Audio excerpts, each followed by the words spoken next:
Hey, Hello, Hello. how's it going? going good. How about you? I'm all right. Let's see, do I have the meeting minutes? There we are.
Hello. How's it going? Good. Good to be back. Yeah. Yeah. All right. Do you want to get started? Yeah, let's do it. Sounds good.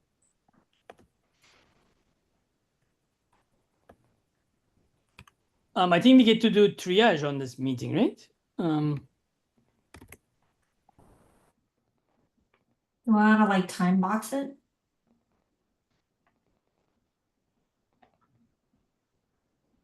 Sure. Let's before we triage anything. Any questions from anybody? Well, I see triage mentioned a couple of times in the meeting notes with sub bullets in it as well. I'm not sure how to parse that. Oh, yeah. Yeah. Who added that? Who is Spandan? That I definitely don't know. Yeah. I'm guessing not you, Owen?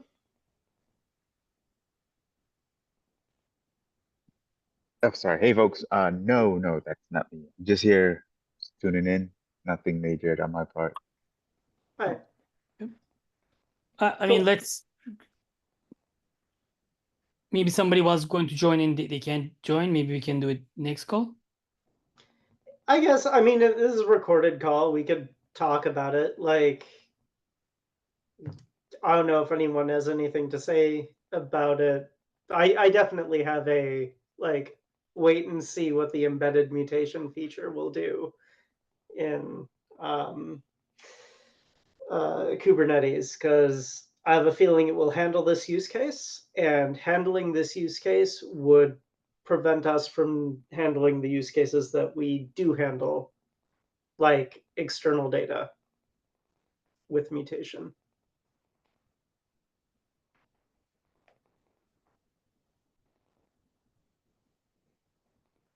To expand on that a little more, you can't match on attributes if you have a placeholder that says, I will eventually call out to an external data source, right? You would need to then call out to an external data source, but then you're dealing with latency issues because then you're making multiple serial web request calls, right?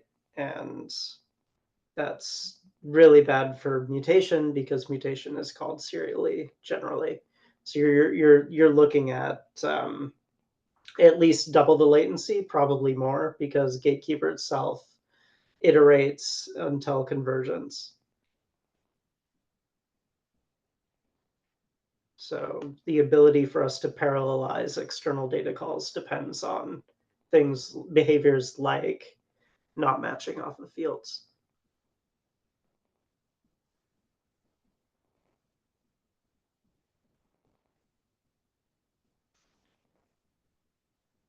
Anyway, if no one has anything else to add, I figured we could get that one out of the way quickly. And if someone has a follow-up and they've listened to the recording, they can come back. Yeah.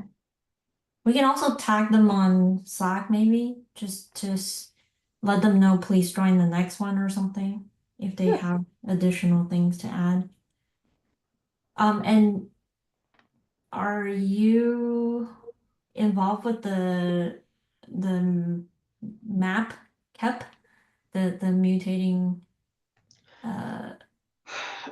My name's on it. I honestly know I haven't looked. I read through it recently just to see like what the status of it is.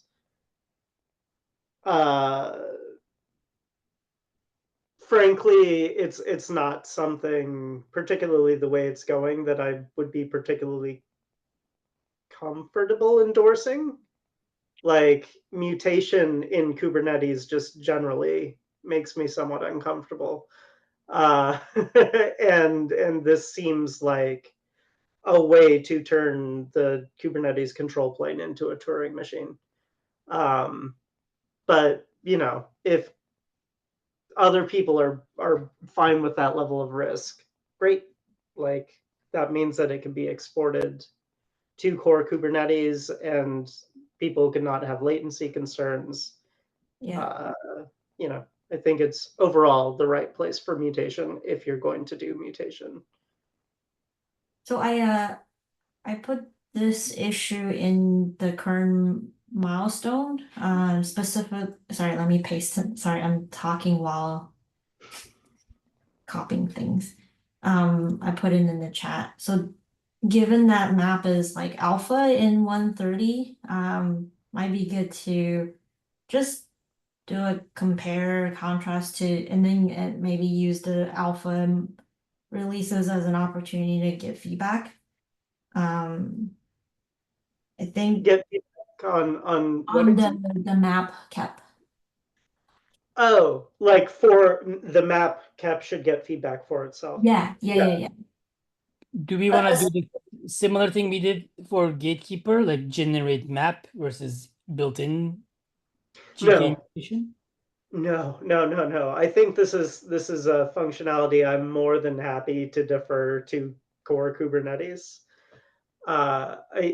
Mutation and validation are two very different beasts, right? Like validation is less tightly coupled to the shape of the resource, and there's no like recursion kind of concern.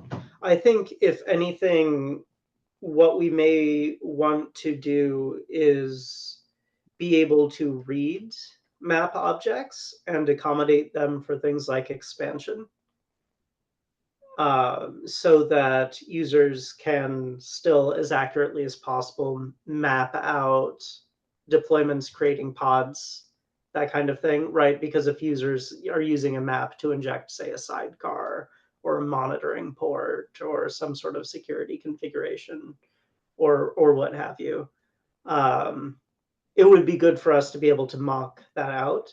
But it doesn't really make sense the other direction, aside from like the different coupling to shape and the different analyses. Like the thing that Gatekeeper adds to validating admission policy is audit, right? And the ability to run Gator and some of the other stuff we've done around packaging and documentation in constraint templates, in addition to like some polyfilling. I don't think we can do the same kind of thing for MAP, right? Like mutation and audit just isn't a thing. mutation and Gator, I don't think that makes sense other than for expansion, but that's, that again would be us reading map rather than generating it. And to the extent that we do add to the mutation discussion, I think the things that we add are things like external data, right? And that is something that just doesn't project onto map the same way that external data for validation doesn't project onto VAP, right? Like there's no way to write call this webhook in VAP. So right now it's just you're using Rego if you want to use external data. Yeah, I think it's just if the future is in tree K8s map, then and we're gonna deprecate some of the gatekeeper stuff, then we should make sure there's no like everything we can do in gatekeeper we should be able to do in map, right? Oh yeah, I don't know if we can or should deprecate gatekeepers thing. Like I think it does have its use cases. Like it's definitely a different take on mutation. But I think what it does do is it lets us take some of these feature requests that are kind of like antithetical to the thing that Gatekeeper can do that Map won't be able to do, right? Like the ability to test the value of certain fields and say, well, actually, Map can do that. And it could do that like faster than Gatekeeper can because it's not, a web request. But the thing we can do that Map cannot and will never do, never say never, but I'm pretty comfortable with this, is external data type things, because we have these tight restrictions that allow us to parallelize those requests. And that way users can like self-select based off of the functionality they need. Sorry, Max, can you elaborate on external data? You mentioned that. Oh yeah, so external data would be like if you wanted to, let's say, translate a Docker image tag to its corresponding hash, you would call out to the Docker repo. And Okay, so external calls to like we talking about the external provider functionality that Gatekeeper provides today, external data provider. exactly. Okay, Yeah, yeah. And so there is, I think, a model where you can use mutation to translate tags into hashes to sort of lock in the configuration as applied and avoid the mutable tags concern. And as far as mutation goes, the issue is, and I'm going to repeat myself slightly from earlier, but mutation webhooks in Kubernetes are called serially, one after the other. And so every external data call you make adds to the overall latency of the request versus running in parallel, you're just effectively the longest latency is your latency. And it gets worse than that because mutation webhooks can be called multiple times for a single admission request in Kubernetes, right? So it's actually take whatever that sum of all the latencies are and double it effectively. And then inside Gatekeeper in particular, Gatekeeper is going to reapply the mutations until it is settled on some final known state, so that you're not dealing with like drift over time. And so if we had this kind of behavior where every mutation iteration you needed to query that external data source to ensure that everything is still as it should be, then you wind up with it's not unbounded, right? Because these things should settle out, but it's equal to the number of mutators you have on the cluster. So your latency would be the latency of the call times potentially the number of mutators times 2. So, if you have a half a second latency, that translates to 10 seconds really, really quickly.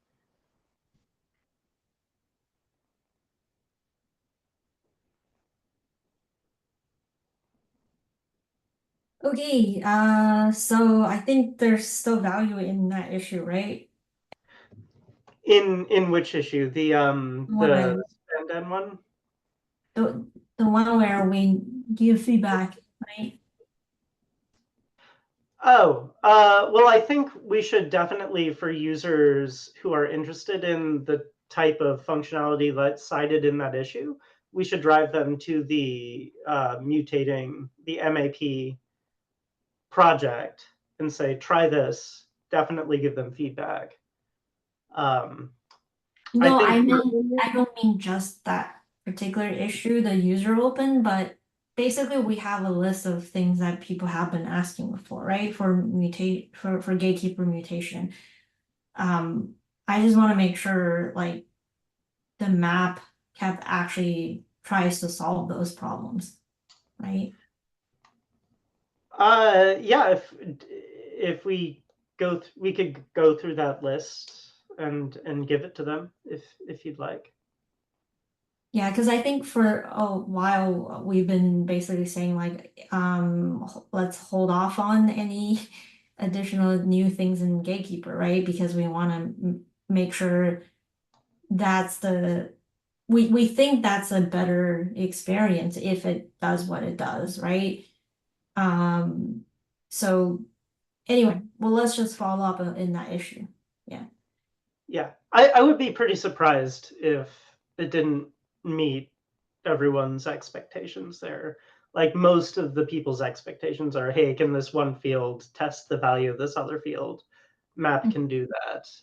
Or hey, can I gate whether this mutator applies based on the value of this other field? And yeah, map can all Right. do I that. think there's a few. Yeah, let's just follow up on the issue. Okay. So yeah, I took some notes in the meeting notes and asked the user to join if they can next time. Do we want to triage? Yeah, let's do the triage because we've been not doing it for a Yeah. while. So this will be the triage for 318, by the way. So there's already some stuff in 318. I took the liberty of adding some stuff that we know we have to do. So please take a look.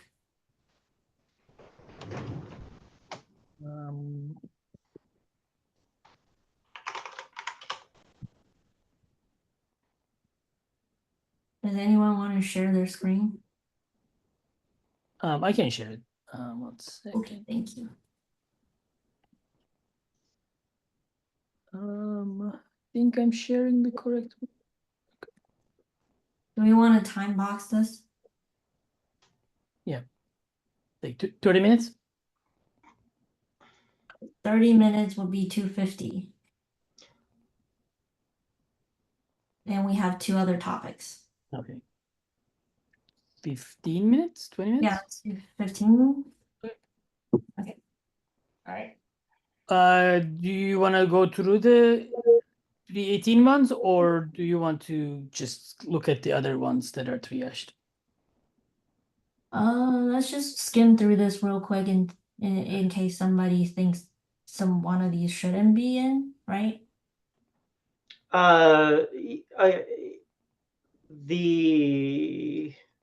Certainly the second one, there's nothing actionable in that. There's no deliverable. The second one? Yeah, the second one is basically let's not do this, or if we do something like this in the future, we should do something differently. Like I don't know what to do with this as an issue, to be Oh, I frank. think actionable thing would be if they're using it, we return a warning. Like Except we don't have any flags currently. Like Yeah, I don't. I'm not arguing with the like intent behind the issue, but with it as an issue, like it's Yeah, a design guideline. this is not applicable. Yeah, this is otherwise they will crash. Like if they have the flag, because we removed the experimental flag, right? Right, well, yeah, I mean, I remember the specific issue that gave rise to this, but I don't understand. You know, like an issue has a fix. What's the fix here? What are we doing? Yeah, I think this is more for us going forward. We should be more careful with these flags. no, Right, no, so what do sorry. we- Maybe well, I think this was one thing maybe I had suggested. Maybe, yeah. This is more if you are using, like, if the user is using a deprecating flag, meaning still there, we're going to remove at some point or whatever. We should just return a warning and they will see it in the logs. Yeah, I think this is for future guidelines, right? Not today. I mean, it's basically anytime we want to deprecate a flag, we Yeah, should but do it. I think Max is saying that this is not applicable because there's no action that we can take today. Yeah, what are we shipping with 3.18? I see. I feel Or like like the guidelines for the contributors. yeah, hold on, hold on. Yeah. I feel like in Maine, don't we have some flags that we say are deprecating? I could be wrong. We have some alpha ones. I don't know if we have any deprecating ones. So for alpha ones, do we think like logging a warning or some sort of message saying that this flag is alpha and subject to change is helpful? I mean, it seems like a good code health thing to add. I'm guessing like the alpha ones are around things like events Yep. and PubSub. Yeah, and generate web stuff. Oh, I thought that went away. All the generate map. Oh no, Flags are there. The default ones, right? Yeah. Oh yeah, that's technically alpha. You're right. Okay, but they don't have the experimental Yeah, they do. token in their name. Okay. Yeah, I think that would be a good item if you want to add logs. So, this is. Do we want to change the title? Like There you go. log alpha status for Existing Yeah. alpha flags. Yeah. When in use. Wait. Does that sound good to everybody? Yeah. Okay. I have one follow-up question. So, like, there is no way for us to know if the flag is set to false. So this will only be logging when the flag is set to true, right? Because like one of the things I remember the original issue came up with was that we were setting alpha flags in Helm chart with the name experimental. Made even though it was false, like we didn't get on specifically requiring users to set it on Helm chart. Instead, we did it, and that's why this issue came up. Yeah, we'd need like a trinary flag, which would probably be a custom flag, basically a pointer to bool, or unset, false, true. I think flags by default sets the Boolean value, even though it's technically a pointer. So yeah, I think that would wind up being a custom alpha value if we are in a situation where we need to detect that use case. And that probably also would be some minor refactoring, where the flag is actually interpreting nil as the default value. Sorry, could you repeat that? I didn't follow. You're right that the flags package will coerce a Boolean flag to true or false, even though the flag variable itself is a pointer.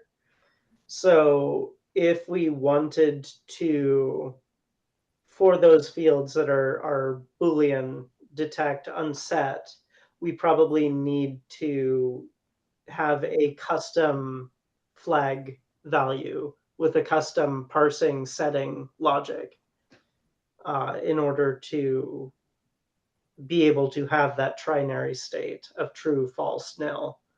And as a consequence of that, we would also need to change the code where the flag is interpreted, right? So that it can handle the nil case or use some sort of helper function or whatever to interpret the value. Do we want, Huh? sorry, so do we want that, or do we want to log when alpha features are set to true? Or alpha flags are set We to should true? log it whenever we should just log it, regardless if it's used or not. Well, regardless, whenever the flag is used, regardless of whether the feature is being used, is that what you're saying, Rita? No, I'm saying it should just be a warning that we put in the log as soon as the app is running. The user should see it, regardless if they're using the flag or not. But if the user isn't using that flag and they see a warning log, Yeah, that seems like not applicable to them, right? But if they're not, but if you when they change the default, then they will. If they're not using like I guess they just don't see it, right?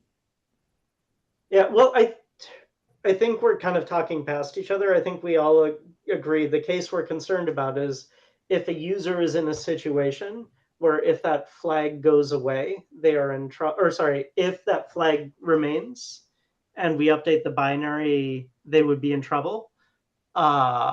We want to send them a warning saying, hey, it's possible that you'll be in trouble because you're using this flag.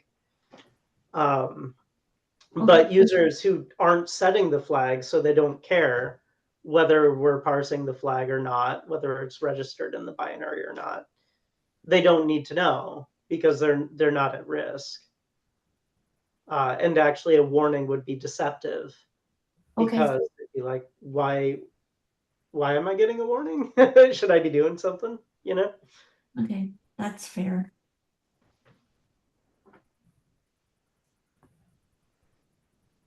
Cool. Are we good with this one then? It's pretty self-explanatory, I think. Well, I think there's a sort of unknown question for JDIP. Did JDIP ask a theoretical concern or a practical concern? Right? Like, is it ever the case? Like, actually, oh, no, it is a practical concern because we need them to detect the presence of the flag, not just deviation from default value. Yeah, I think if it's true, I think we just say, hey, you're using experimental feature, whatever. Right. And so now the question becomes how, which maybe that's easy, maybe it's not. Jada, I do think like a custom value is maybe appropriate here, but I'm not 100% sure if the flags package has that ability. I suppose you could do I'm confused. Why is it not if value true log stuff? So that's the thing, right? Like, so for experimental flag, we were setting it on help chart, like without gating it. So You're that's already setting it, yeah. But if it's false, if it's set to false, then we don't log it. If it's set to true, then we log it. but except even if it's false, right? Like the alpha flag is still being used. So in let me just use a literal example. Maybe that'll clear it out. Like dash alpha feature enabled equals false. if that's on the command line, right? As far as the code is concerned, they don't know if it's false because it's a default or if it's false because the user manually set using dash dash alpha feature enabled equals false, right? And the user who explicitly sets flag equal false, they're still going to break if that flag gets removed. Ah, I see. This is because of the flag itself. If the flag is removed, I see. Yeah.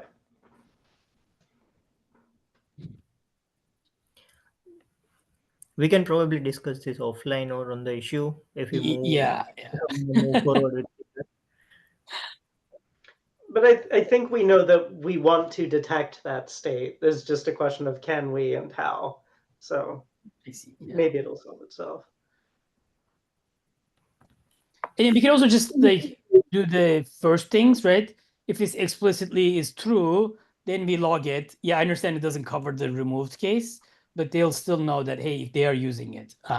So that's like a easy win than basically waiting until perfect. Yeah. Yeah, God, this is gross, but you can make the flag a list and detect whether the list is empty. And if the list is more than one Over member, engineering 101. but I know it would work. And the whole point is not to have to touch these flags. Okay. Mm. Any other things that we want or we don't want? Common function. These are already triaged and in the 318 milestone. So maybe Triaged by me, which is not very, it's like proposed.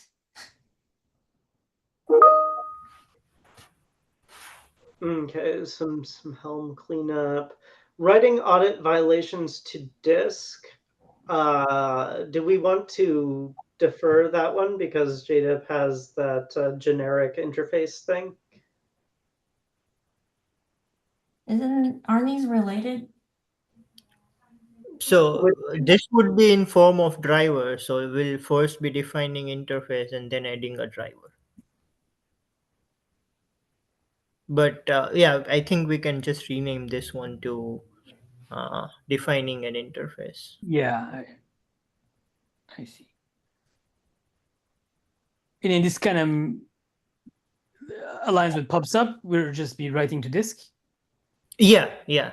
So will you be using the similar interface, but not just for PubSub, for other stuff as well? Yeah, so the deliverables would be genericize the interface, figuring out the configuration pathways for users, and writing a driver that writes to disk.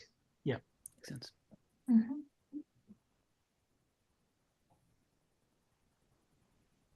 Yeah, I think feel free to update this, Jay. I think the title might need to be updated. Okay.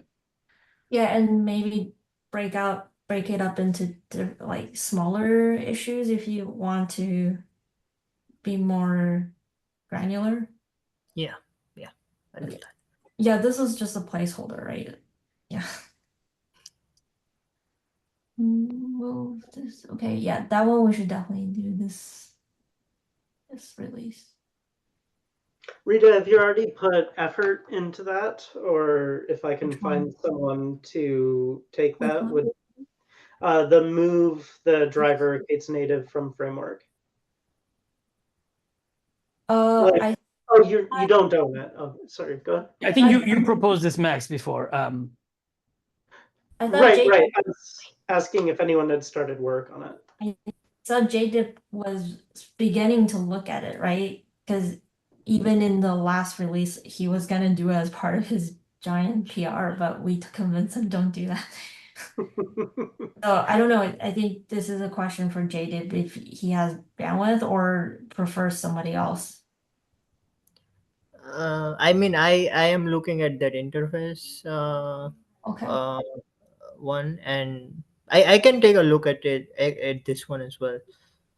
Oh no! If you haven't started it, I can try to find someone someone to staff it. I just didn't want to step on your toes if you had already put work in. Yeah, no, I have not started on this. Just haven't had time. Cool. Let me see if I can find someone then. Okay. I'll assign this to you, Max, then, and then you can change it whenever.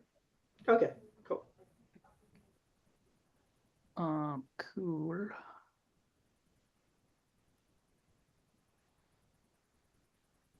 Anything else? By the way, the update default thing, I can't remember now. Technically there were some that should have been done already. Oh, okay, I see it. The fail close thing. But I don't know if fail close is a GA blocker.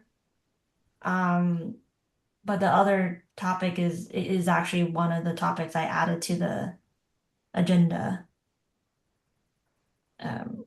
Okay, did we want to defer talking about this until the agenda then? Sure. Or Yeah.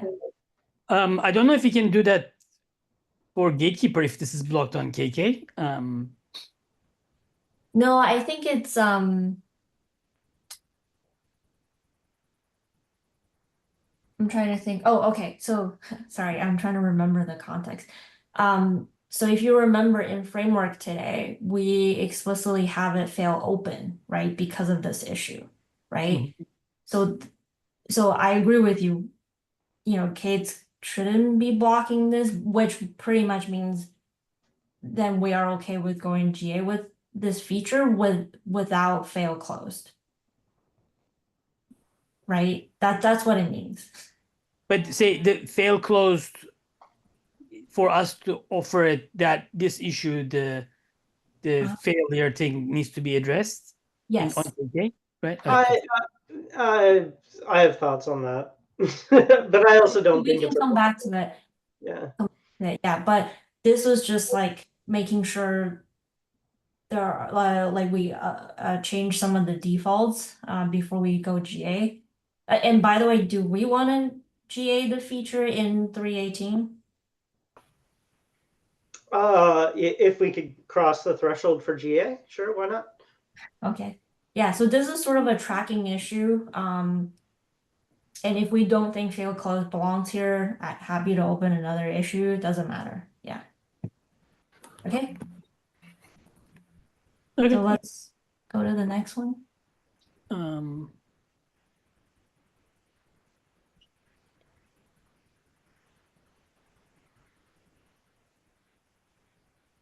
Source generated.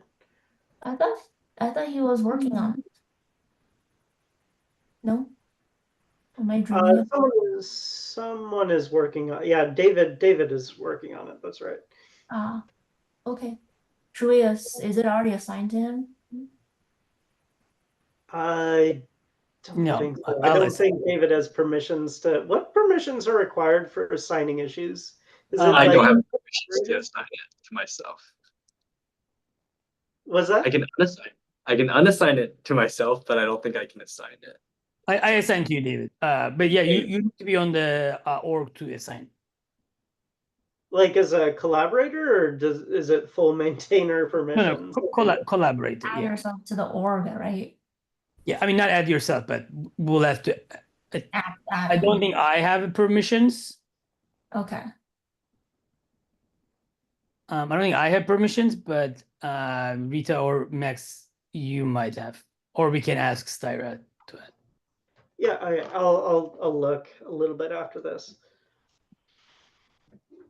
Okay, so sounds like we're good on this one. And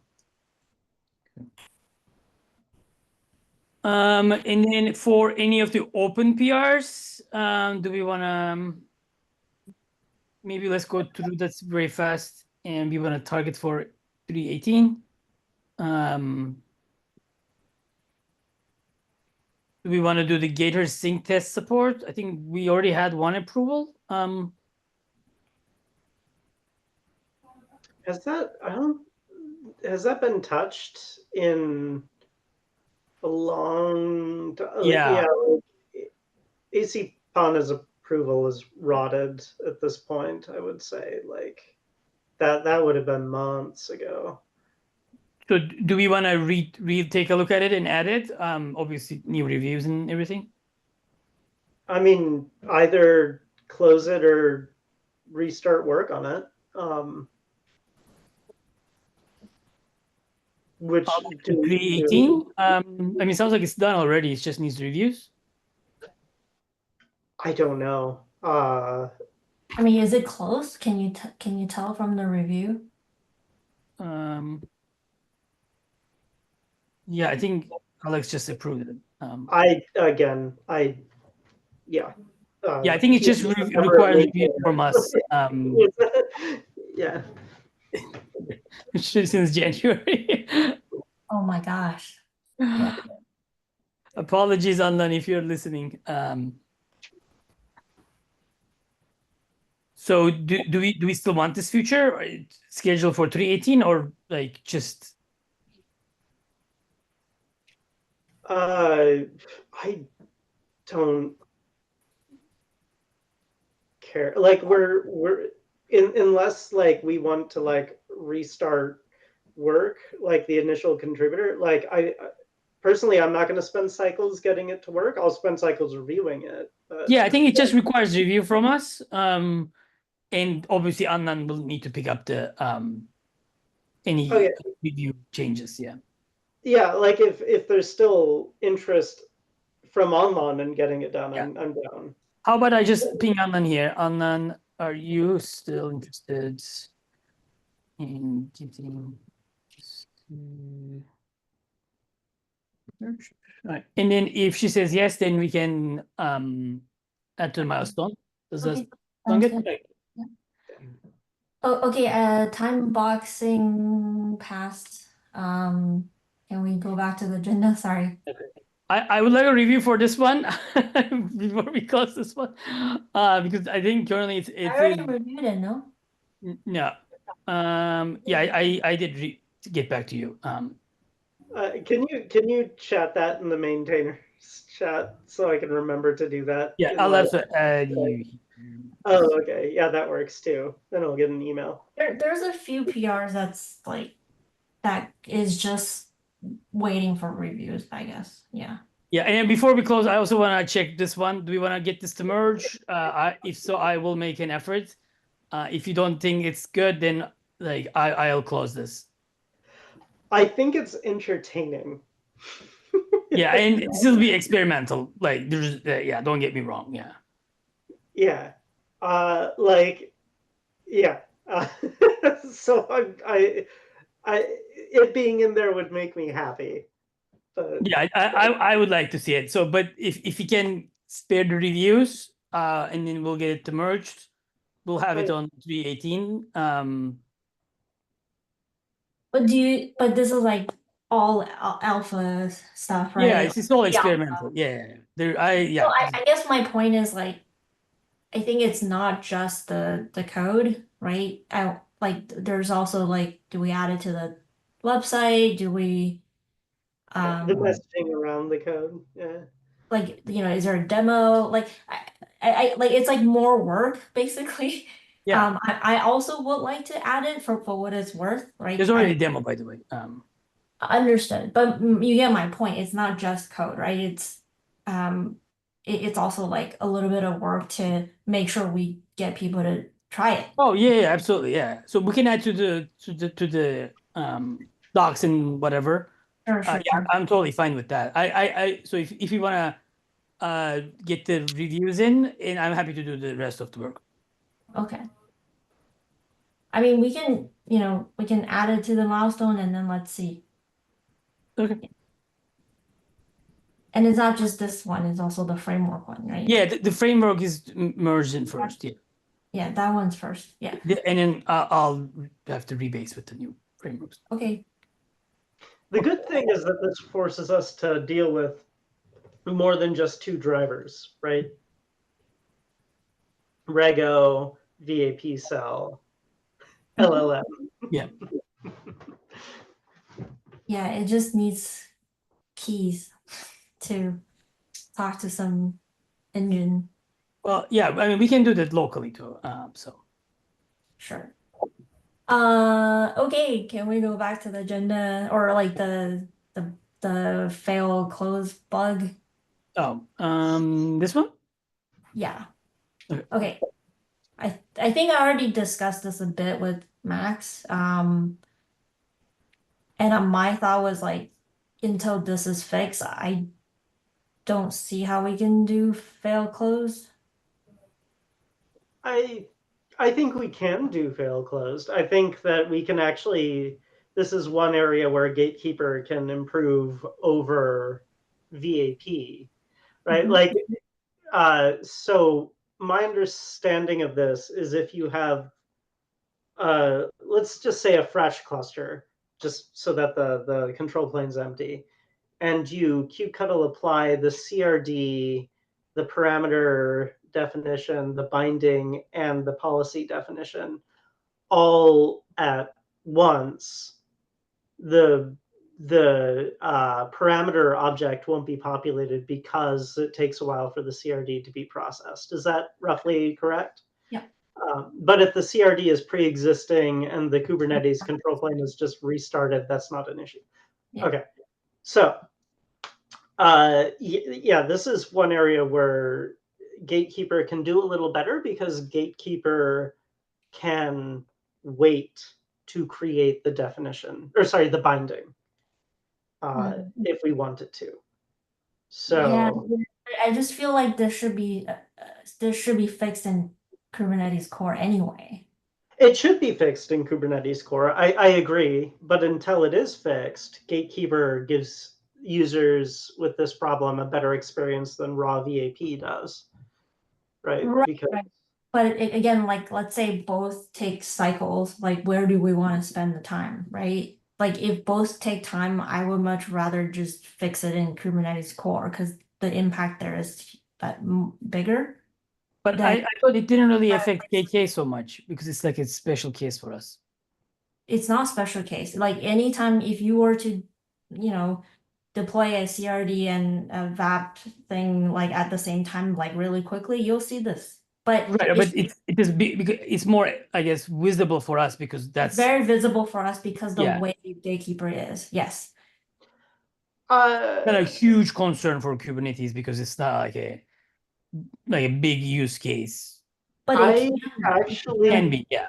disagree on that statement, Sertaj. I think it's a little early to give relative size of use cases, but there's already like a library repo someone is writing that basically creates pod security standards policies as validating admission policy definitions with the presumption that users apply parameter objects, right? These are parameterized definitions. Mhm. So any kind of parameterization runs into this problem.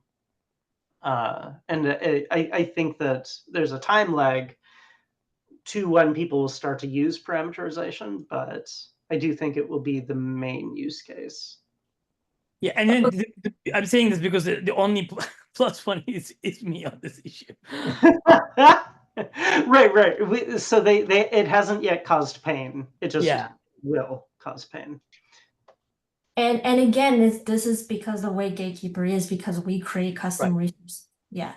Like I don't know if other projects would have other policy projects would have the same problem.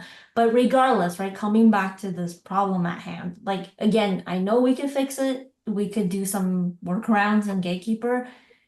Is that the best of, should we do it that way and just let this sit there, or do we want to spend that time and fix it for K8s? I am not familiar enough with why this is broken in K8s to weigh in there. I can tell you the like sort of hot fix for Gatekeeper is not that hard to implement. For core K8s, I don't know. And in particular, I think one issue would be, is it even possible to completely fix this problem in K8s? right? Because there's a bit of a race condition element to this. Right. Okay, how about this? I'll add this to the cell working group agenda for the next one, and then I can report back like what the other folks think. If it's easy, we'll do it there. If it's not, then we can come back and make a decision. And Max, do you mind opening an issue for the gatekeeper hotfix so we have it documented and then it can assess like the relative work KK versus gatekeeper hotfix? Yeah, should I just add it in a comment to the issue on the milestone so we don't proliferate? Either Yeah. way. Okay. I mean, yeah, the one that says like the fail close blocker, yeah. Yeah. Yeah, that'd be great. That way we have some context too. Yeah. And then we can say, hey, KK is easy, then we do that versus, hey, KK is going to be really hard work, so we're just going to do it gatekeeper for now. Yeah. And does everyone know what the hotfix is? No, that's what I was asking you to open it. Oh yeah, just give a configurable delay between when the constraint is created and when the binding is created. Yeah, like add a delay basically. The artificial one. Yeah. Or sorry, constraint template in the binding, right? Because it's really the CRD, and once the CRD is well understood, you no longer need the delay. So I have a question there. Mhm. So when we create templates, right, it creates CRDs and VAP.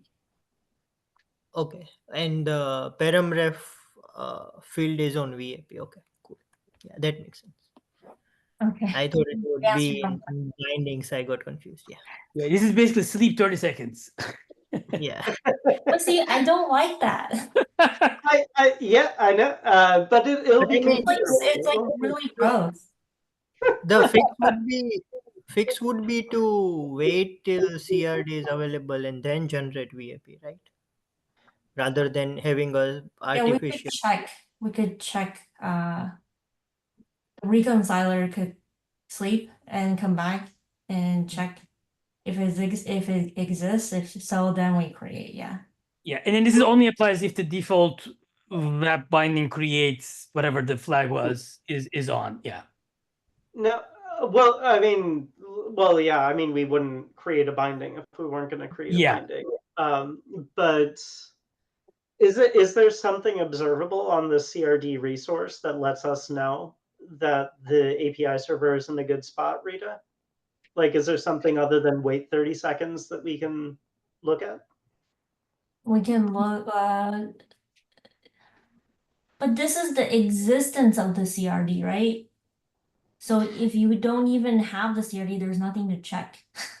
Right. Well, yeah, sure. Oh, sorry, you mean on the API server side, right? Yeah, like, because it's not just the mere existence of the CRD. It's the yeah, API I don't know, server. and I think that might be the challenge here. Yeah, because I think who was it? Was it Alex who's in here in this? If you could scroll down a bit. Yeah, Alex. When I was talking to him on Slack, he was saying like the informer cache is like it takes up to 30 seconds. Which that's a watch issue, right? That's an eventual consistency. But that's the problem. Right, but I would also, with a security mindset, say that maybe that's working as intended from VAP's point of view. Like, you have a binding that references a parameter object you're not aware of, well then fail closed because you cannot effectively evaluate that policy.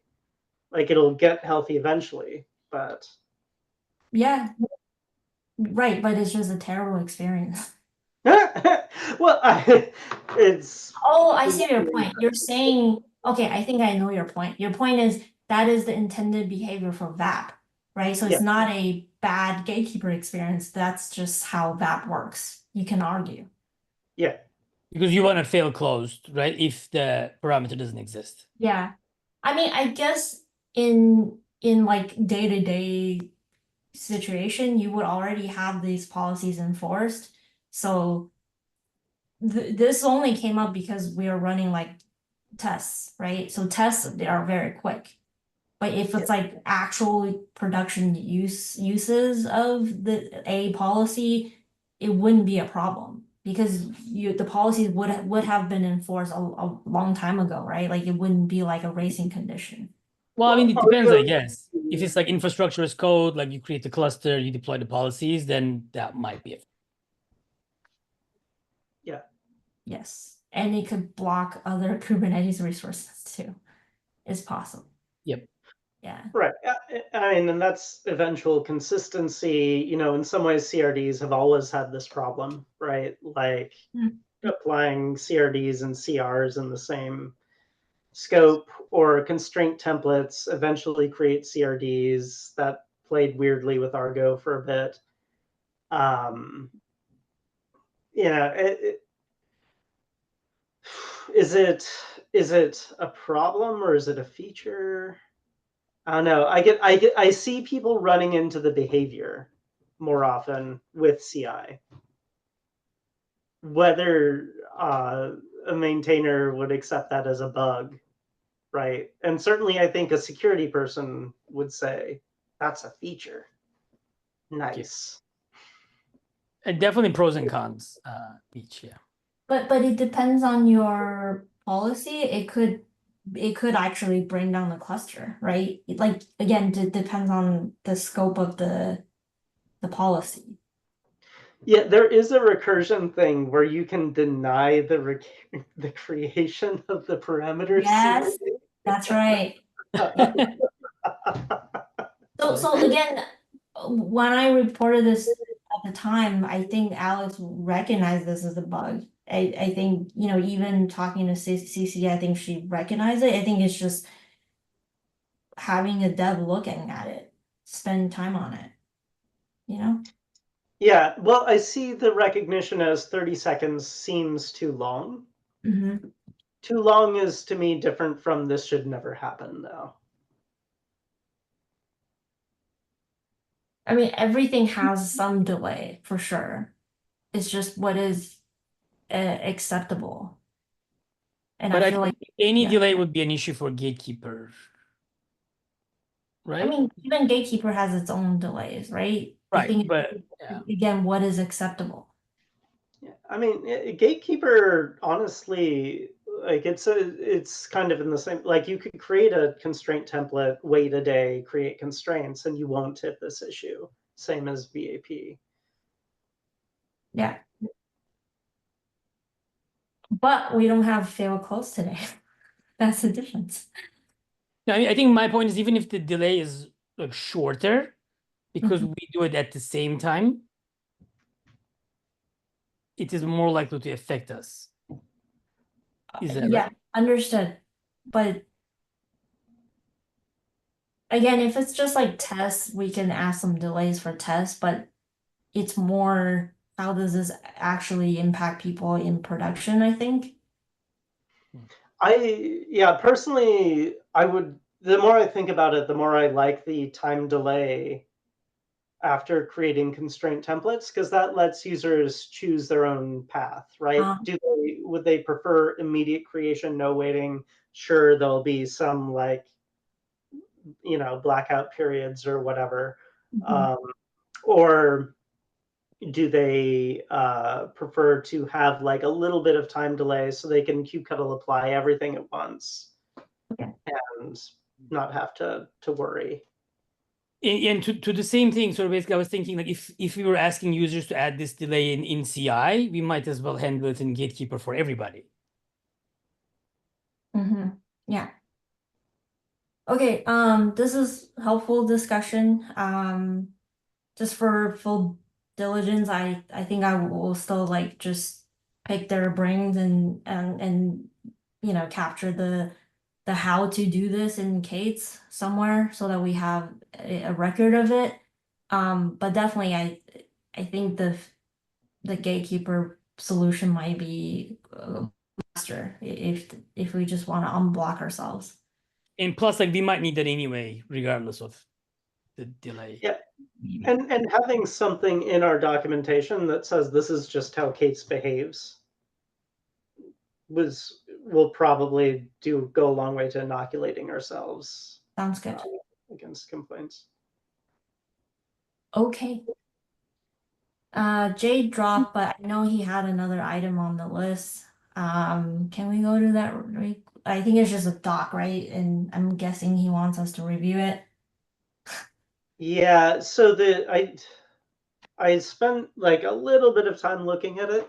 I think the thing that I most see missing from that doc right now is consideration of life cycle, right? Like, what is the story for initializing these things, tearing them apart? Which infrastructure pieces are responsible for handling initialization and tearing apart? Some of it will be obviously pluggable, right? If this is something that we want to be easily pluggable. Yeah, but right now it's kind of muddy. Like he has some lifecycle in methods in the interface, but not all of them. And so, I mean, I have some initial thoughts about what the right thing might be, but just even having a principled approach to how these things are managed and then analyzing that approach for like how flexible is it for different modes of configuring these things. Okay.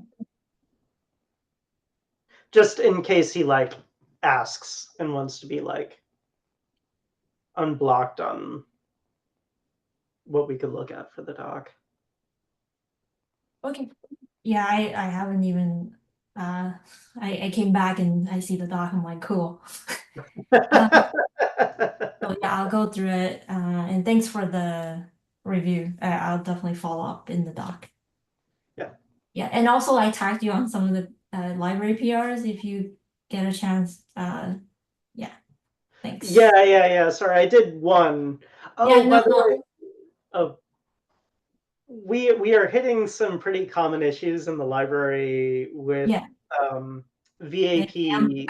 Examp image thing. Yeah. Exempt image, but also like with the latest commit, there was a non-existing field causing Yes. an error, which, you know, we can try to do more test coverage as part of these things. Like, let's get more examples in there. I Yeah. don't, some of this is inevitable. Yeah.